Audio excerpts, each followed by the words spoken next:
On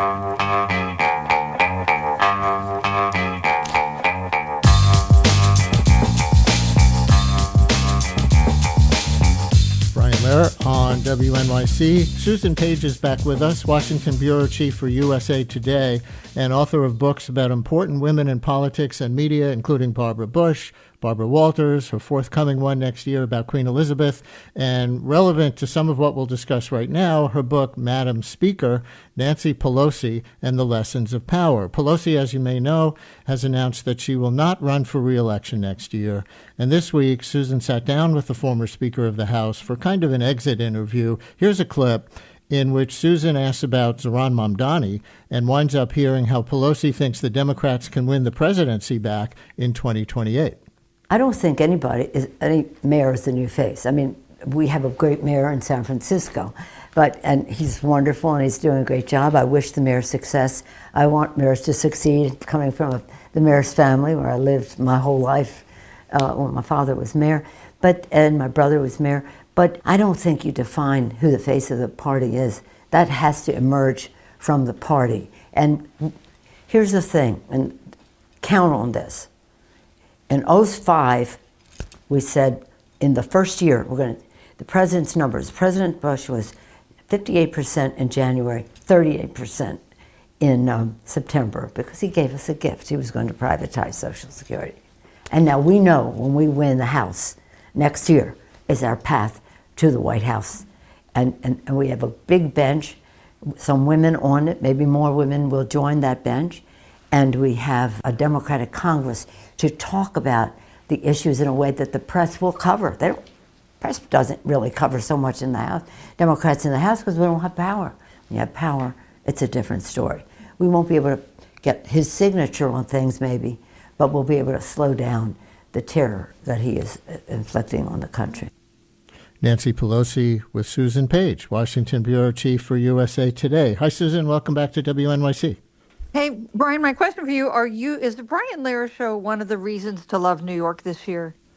I would argue that it is, but we allow dissent and disagreement on the show, so some of our callers may beg to differ.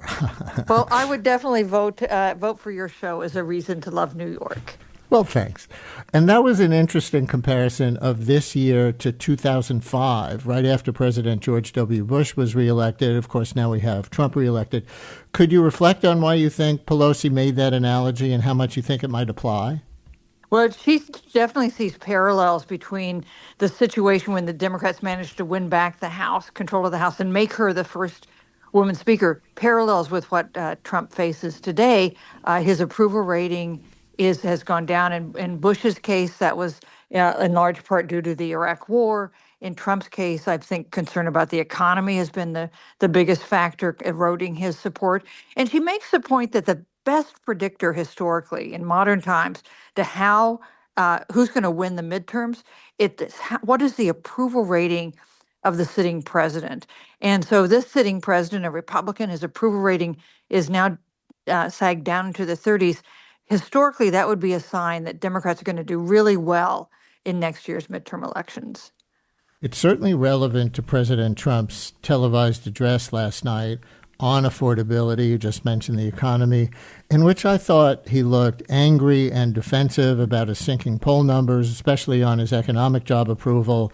And he was scowling and looking anything but celebratory as he tried to celebrate his record. Now, folks, you can't see his face on the radio if you haven't seen these clips online or on TV, but imagine that description as you listen to the words. Over the past 11 months, we have brought more positive change to Washington than any administration in American history. There's never been anything like it, and I think most would agree. Susan, we know he talks in superlatives like that a lot, but last night I thought he had this vibe of, you ungrateful people, you don't know how good you have it because of me. And it was sort of, the words and the vibe were sort of a mismatch. Are other people hearing it that way? Yeah. Historically, you make a speech, a president, a week before Christmas, you'd have Christmas good cheer. You'd tell maybe a little bit of humor, tell an anecdote. None of that last night. This was a speech delivered at the top of his voice. He was almost shouting through this 19-minute speech, and trying to make the argument that things are better in the economy than Americans believe they are. And I can tell you that presidents never win that argument. You cannot tell people how they're supposed to feel about the economy. You need to recognize how they feel and try to do something about it. And that has been, I think, a difficult thing for Donald Trump to do. Joe Biden had a very different style, of course, but didn't he also try to convince people the economy was in better shape than they were experiencing it? And we know how that went. Yeah, absolutely. And President Biden would present statistics showing things were good. I mean, I am so old, I remember President George H.W. Bush making the case the economy was doing pretty well when he was standing for re-election.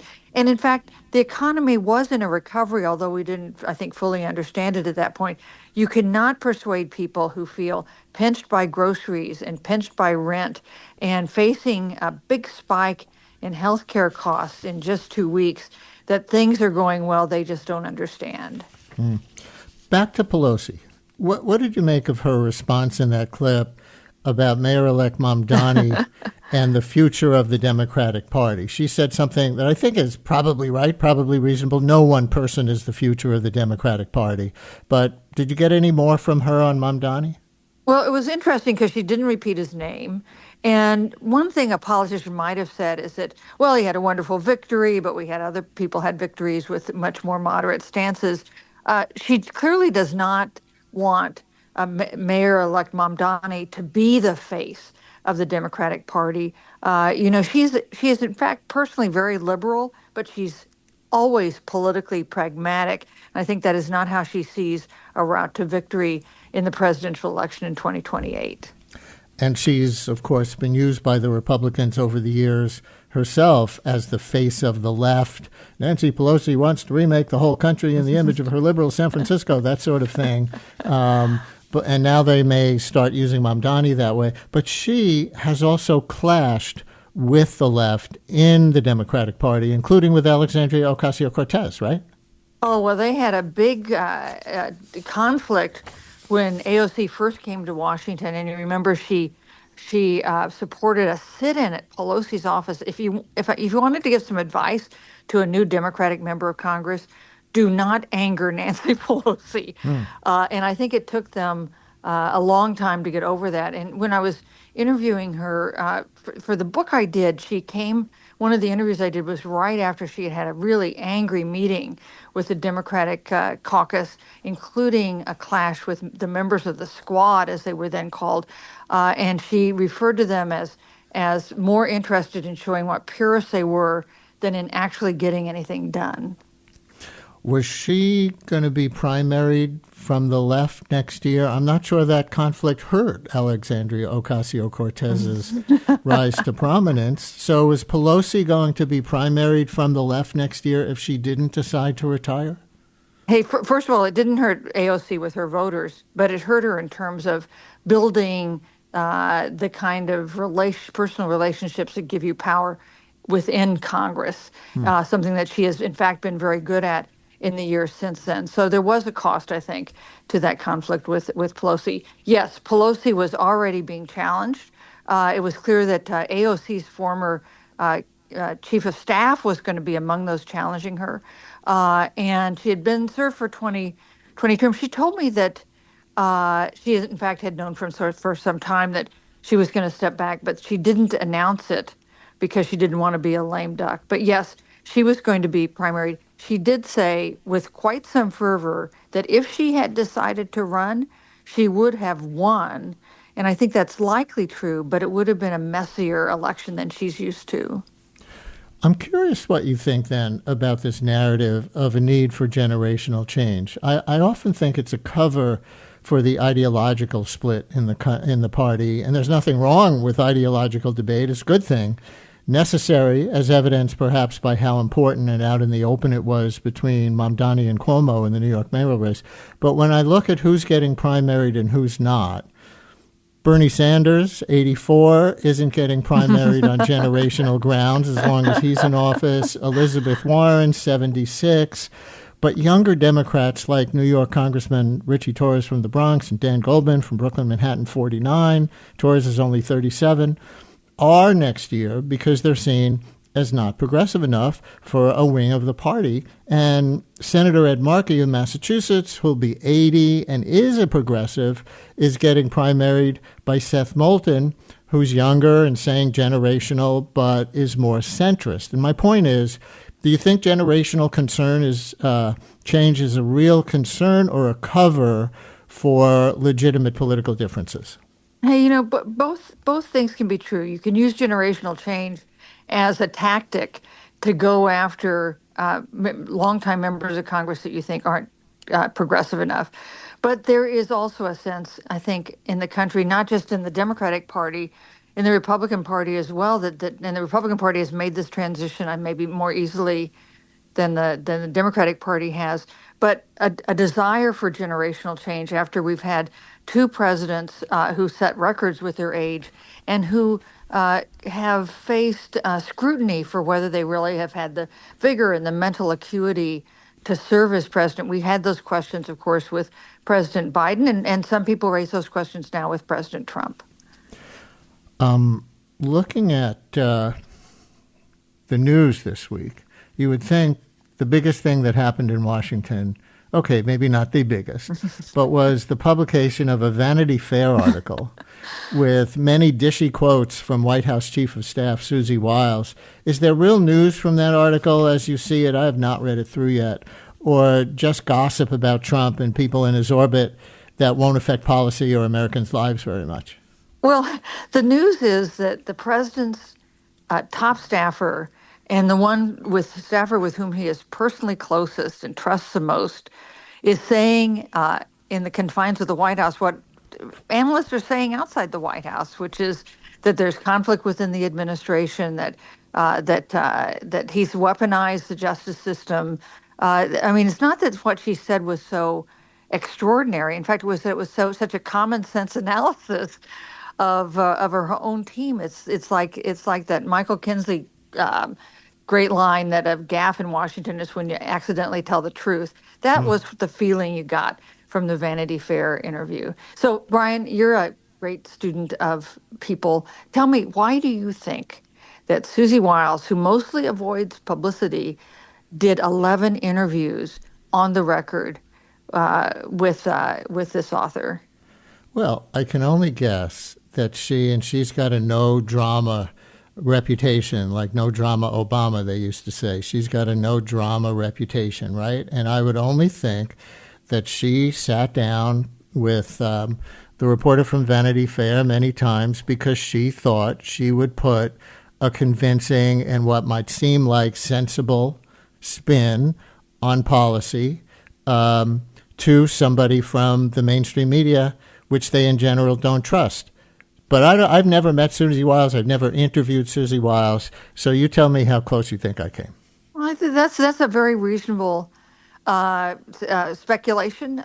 Chris Whipple, who is the reporter who wrote it, has wrote a really classic study of White House chiefs of staff. It's been a kind of specialty of his, and so she might have wanted to see herself in that lineage. She is. It is. You talk about a tough job in Washington. Being Donald Trump's White House chief of staff has been a really tough job and one a lot of people have cycled through. She hasn't quite gotten the record there yet, which I think is 15 months with Chief of Staff Kelly. But the betting now is that she will become his longest-serving chief of staff. And I'll tell you, the most remarkable thing to me in the aftermath of this article, which is quite extraordinary and definitely worth reading, is that she calls Trump an alcoholic personality, which is not really praise. And Trump is so committed to having her. Not only did Trump not fire her, he went out and said, yeah, she's right, I have an alcoholic, addictive personality. So that is a sign. The fact that she would so easily survive a controversy that would have caused many staffers to have to resign or be fired, I thought that was one of the more amazing things to happen. I can imagine him saying, yeah, I have an addictive personality. I'm addicted to winning. So you think then, if I'm hearing you right, that it was vanity that put her in Vanity Fair because she wanted to be remembered in the future with the great chiefs of staff from history?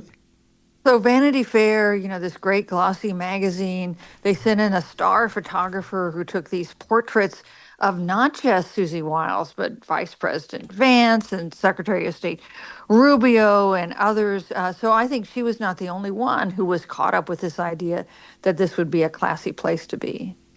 Our next guest in just a minute will be Republican Congressman Mike Lawler, one of the four who defected from his leadership to vote through that discharge petition yesterday to force a vote to extend the current Affordable Care Act subsidies.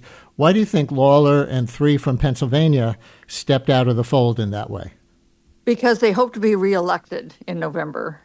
And healthcare is already setting up to be a really big liability for Republicans. 20 million Americans are going to see their premium spike, sometimes double in a week or 2 weeks after the end of the year. That is a crisis for many of their household budgets, and it could be a crisis for Republicans generally. So I thought it was really not that the action by these four members of Congress for Republicans is going to extend the subsidies, but it is an early sign of a willingness to kind of buck the leadership, buck the president, buck the Speaker of the House, because of concern that Republicans are on a very dangerous and risky path as they head into this election year. And just give me a political analysis. I'll ask Congressman Lawler the same question, but looking at the coming votes on the substance, which this discharge petition will force, I guess they'll come in January most likely. Could this extension pass the House and Senate and save people those sudden premium spikes? Yeah, please ask the congressman. He'll know better than I do, but I would say the chances are pretty close to zero. Susan Page, Washington Bureau Chief for USA Today. We always appreciate when you come on with us. Thank you so much, and Happy New Year if we don't talk before then. And Happy New Year to you, Brian. Thank you. Congressman Lawler next. Stay with us.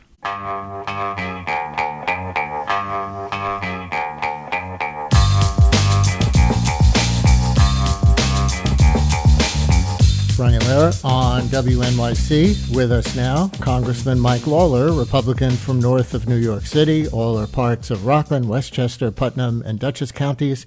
He's in the headlines today as one of the four Republicans who broke with Speaker Mike Johnson yesterday to vote for a so-called discharge petition. Those four defections from party leadership guarantee that there will be a vote on a version of continuing the extended Affordable Care Act subsidies that are set to expire with the new year, causing massive premium spikes for millions of people. Congressman Lawler, we always appreciate when you come on with us. Welcome back to WNYC. Thanks for having me, Brian. Open mic to start out. Why did you vote for the discharge petition? Well, during the 43-day shutdown that Democrats caused, they said that this issue was existential. I and other Republicans had raised this issue prior to the shutdown with our own leadership. And I said then that when the government reopens, I will sit down in good faith with my Democratic colleagues and negotiate. And we did that over many weeks. And we came up with compromise legislation that would extend the ACA subsidy, the enhanced premium tax credit. And so that people understand this, we're talking about an enhanced tax credit that was put in place during COVID, which is the difference between the federal government subsidizing these plans at 88% of the premium or 78% of the premium. So even if the enhanced premium tax credit expires, there is still a premium tax credit that is staying in effect and continues to help fund these plans. But the challenge is, obviously, health insurance costs continue to skyrocket under Obamacare. It has not actually reduced costs. And in fact, on these plans in particular, healthcare premiums have spiked 125% over the past decade plus. And so this needed to be addressed. We worked in a bipartisan way to do that and put reforms in place, including income limits, so that somebody making $600,000 was not getting subsidized. We put in place insurance reforms to start going after the insurance companies on fraud. We put in place the elimination of zero premium plans to make sure that everybody's got a little skin in the game with a nominal $5 fee. And we put in place PBM reforms and HSA expansion so that people can use their HSA accounts to pay for premiums, and it would roll over into the next year. So you're not stuck in this use it or lose it phase, which is one of the big problems with HSAs. We worked tirelessly to get House Republican leadership to allow a vote on this compromise bipartisan legislation. And ultimately, for various reasons, we could not get them to agree to put it on the floor. And so I and three of my colleagues, Brian Fitzpatrick, Ryan McKenzie, and Rob Bresnahan, felt very strongly that we needed to force a vote and to have an up or down vote on the House floor on this issue. And so we signed the existing discharge. We had introduced two separate discharges on these bipartisan bills. Unfortunately, the Democrats wouldn't sign on en masse. We had enough Republicans to move them, but they wouldn't sign on. And so we were really left with two options: do nothing and let it expire, or sign on to the 3-year discharge. We signed on. It'll force a vote on January 6th when we come back, and it'll pass the House. And what will happen then is that it'll go to the Senate. And the Senate has already voted on this exact bill. Chuck Schumer put it up for a vote last week, and it failed.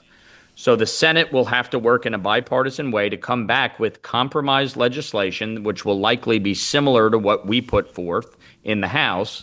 And I do believe if it is a bipartisan bill, it will pass and it will become law. On the bigger picture of health care reform, Congressman, there's always coverage of President Trump saying for 15 years that he'll come up with a plan to completely replace the ACA with something better. And then he never does, and the party never does, and the ACA only becomes more popular in the polls. You mentioned some reforms that are in this bill, and people could debate those. But do you have, even just in your head, if not on paper and legislation, another whole approach? Yes. And Brian, let's be clear about where we are. The reason there's a health care crisis, the reason there's an affordability crisis with health insurance, is because Obamacare has not actually worked the way Democrats said it would. They created a system written by the insurance companies for the insurance companies, and the insurance companies have seen a 2,000% increase in profits, while health insurance premiums have skyrocketed nationwide by 96%. So this notion of repeal and replace obviously has not happened. But the question to me is not repeal and replace, not I hate Obamacare, I like Obamacare, what do the polls tell us? The question is it working? And if it's not working, how do you fix it? And that's why I've looked at this realistically and pragmatically and said, okay, we need to address the short-term extension on subsidies until we can actually get reforms in place and start to fix the system. So I'll give you a few examples. Associated health plans. You have small businesses that oftentimes cannot afford to provide health insurance because it is so expensive. If you allow associated health plans, it means that small businesses can pool together with the self-employed and actually purchase plans at a much cheaper rate and be able to provide health insurance for their employees. The CBO just scored that and said it would reduce health insurance costs by 11% nationwide. That's great for the vast majority of Americans who continue to see their health insurance rise without the benefit of these subsidies that you are talking about. Right. The enhanced premium tax credit only applies to 7%. The other 93% are saying, what about us? So you have to address this. You look at issues like purchasing across state lines. You do need to do that because you need competition. You have states where there's only 1, 2, 3 insurance providers. They have a monopoly on it, and that's why they don't feel the need to reduce healthcare premiums. You know, look at Go ahead, sorry, finish this is the thought. important. This is important. You look at issues like United Healthcare or Aetna. They should not be owning providers or PBMs. You have to, it's a conflict of interest. You have to be able to separate out insurance from the actual providing of healthcare or negotiating of prescription drug prices. Insurance companies should not have control of that. So you have to break up the monopoly here. There's a lot of things that we are focused on doing. PBM reform is one of them. The Democrats voted no yesterday on associated health plans, on PBM reform en masse, and that's foolish. I think they might agree about breaking up the insurance company vertical monopolies, depending on the context of the plan. I think I'm hearing that from Democrats. And Democrats would say a lot of the reasons for the increase in premiums under Obamacare or the Affordable Care Act is because the Republicans keep pulling the legs out from under it in any way that they can, like getting rid of the original requirement that everybody be insured, because the young, healthy people who had to pay into the system but not draw a lot out with healthcare costs, they were allowed to not get insured. And so the costs for those who actually need it go up, they would say. And let me pick one of the things that I hear a lot. I'm not sure if you just mentioned it yet on your list. You correct me if you did not. But Democrats tend to be skeptical of health savings accounts, which we certainly hear from President Trump a lot, as any kind of bedrock alternative to the ACA, because they say they advantage better off people who are not the ones who need more health care affordability the most. That the more income you make, the more you can put into those accounts for a medical rainy day. If you're living paycheck to paycheck, they really don't help. So I'm curious your reaction to that critique. Well, I think obviously it very much depends on how it is structured and what you do with the money. What the president is talking about is, rather than send these, for instance, premium tax credits to the insurance companies. Remember, the money is not going to the individual. It's going to the insurance companies with no controls on their rate hikes. And so basically they're just fleecing. Let me just jump in for a sec. Doesn't it go to the individual because it's a tax credit for the individual? No, the enhanced premium tax credit goes directly to the insurance company. That's the problem here. And that's what the president is saying. Why are we giving money to the insurance companies? We should be giving it directly to the people. Now, if you set up the HSAs in a way that people can use it to pay premiums, which has not been allowed, and you allow them to roll it over from year to year, okay, that actually creates a much better system for them to be able to use pre-tax dollars to pay for health insurance. And instead of subsidizing the insurance company, you send the money directly to these HSA accounts for the individuals that need the assistance. Well, that to me is a functional way to actually address the issue. And if you allow more competition in the marketplace, then people will be able to purchase a cheaper, better plan for themselves. You also need to allow for catastrophic coverage. Some people are not going to want to purchase healthcare plans. To your point about earlier on when you said, younger people being required to buy a plan and not really need it, they're not going to use it. But that's why you would allow catastrophic coverage, so that in the event they did have an issue, they could purchase it. But Democrats say that just enables a lot of crappy coverage, as I've heard some people put it. Well, the problem with the system that they set up is it's only sending money to the insurance companies. For instance, on this enhanced premium tax credit, of the 24 million people benefiting from it, 12 million have no claims. So the insurance companies are literally just taking the money and not providing any services to these people. So you're centering the middleman in this critique of the current system. Proponents of a Bernie Sanders Medicare for All style plan say that's a lot of the point. Our health care is so expensive, largely because we have these various for-profit businesses extracting money from the pipeline as middlemen at every step. Insurance companies, most of all, he'd probably agree with you on that. Pharmacy benefit managers, who you mentioned, et cetera. So why not make it a public service that only aims to break even as it provides healthcare services? The challenge with Bernie Sanders' approach is it is trillions upon trillions upon trillions of dollars in taxes that would fund such a system, which means everybody's taxes are going up significantly. There's not enough billionaires in the world to cover what Bernie Sanders is proposing.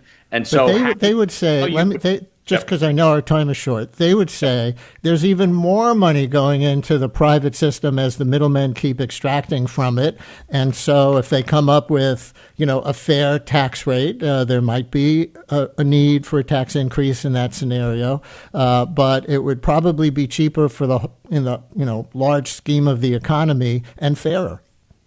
If you look at our healthcare system, I think there's broad agreement from Republicans and Democrats that this current structure doesn't work. And if you look at how Obamacare was written, it was written by the insurance companies to benefit the insurance companies. There needs to be an overhaul of that. I'm not sitting here saying, repeal and replace. I'm sitting here saying we have to fix what is broken in this current system. I know you have to go in a minute. I want to acknowledge that a number of Democrats from your district are calling in and writing in to say, I'll read one text as representative. Mike Lawler was the deciding vote on the so-called One Big Beautiful bill, and in that vote, he voted for these price hikes. Why didn't he take a stand on May 22nd when he could have actually stopped them? Why should anybody believe what he's saying now? He's not really a moderate. He mostly votes with Trump. Okay. Look, I have a very strong record of bipartisanship and putting my district first. In terms of the working families tax cut bill, I delivered the single largest tax cut in the whole bill, which was lifting the cap on salt. The average New Yorker is going to get a $4,000 tax cut because of the work that we did in that bill. As far as this particular provision goes, we raised this with leadership. We raised this issue throughout the process. And I introduced legislation along with Jen Kiggins back in September to extend the enhanced premium tax credit. Again, Democrats put this in place. They're the ones that made it sunset at the end of this year. They're the ones that said it was supposed to be temporary. I am willing to extend it for the purpose of fixing the health insurance system. I went and approached Leader Jeffries and said, work with us on this. It was a very clear as day answer. He said no. And so the fact is, we have worked tirelessly in a bipartisan way to get to a compromise agreement. This is not going to be a my way or the highway approach. There's going to have to be a bipartisan result here. That's what I am working towards and will continue to do. And we will continue to invite you on the show. And obviously next year when you have a Democratic opponent, them too, with their spin on all of this. Thank you for today, Congressman Mike Lawler. Thanks, Brian.